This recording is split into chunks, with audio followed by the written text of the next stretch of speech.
at an interior point.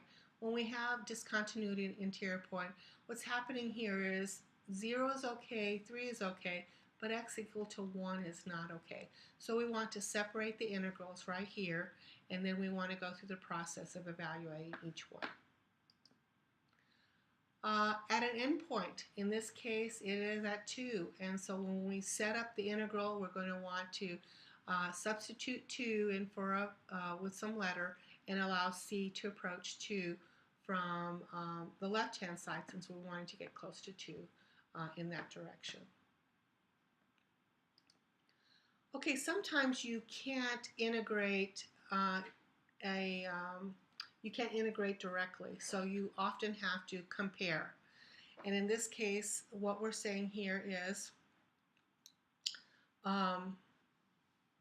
let's see, we're saying here, if you have a function that you don't know about, but you know that it sits underneath a function you do know something about, and that function converges, then the function underneath that is going to converge as well.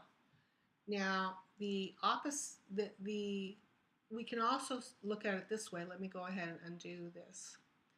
If we know something about this function and we know that it diverges, then anything above it will also diverge too. So that's what these two things are saying.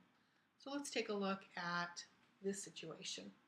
In this situation, we can't find the integral directly, but we can compare it to this integral right here that we know something about. And we know that in this one that it converges. I think we've done this one before. And this curve right here is sitting underneath. So when it sits underneath, so if we can say that e to the negative x squared is less than e to the negative x for x greater than 1, greater or equal to 1, that is always true, then by the comparison theorem, the integral comparison theorem, that the integral from 1 to infinity of e to the negative x squared also converges.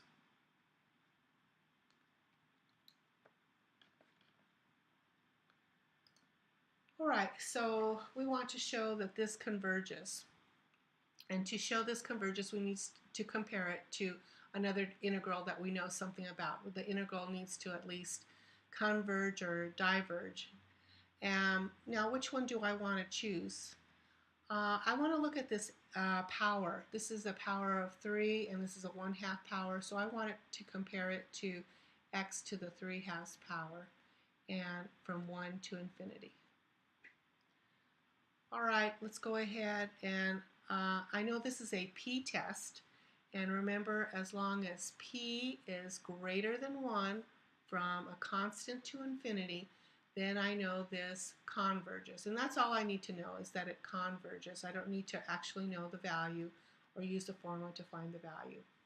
Okay, so I know that this function, 1 over x to the 3/2 power, and I know that this function, 1 over root x cubed plus 1, I want to compare them. And I know this has a slightly bigger denominator, which means that this fraction is going to be a little smaller. So this is going to be greater than this one for x greater than 1.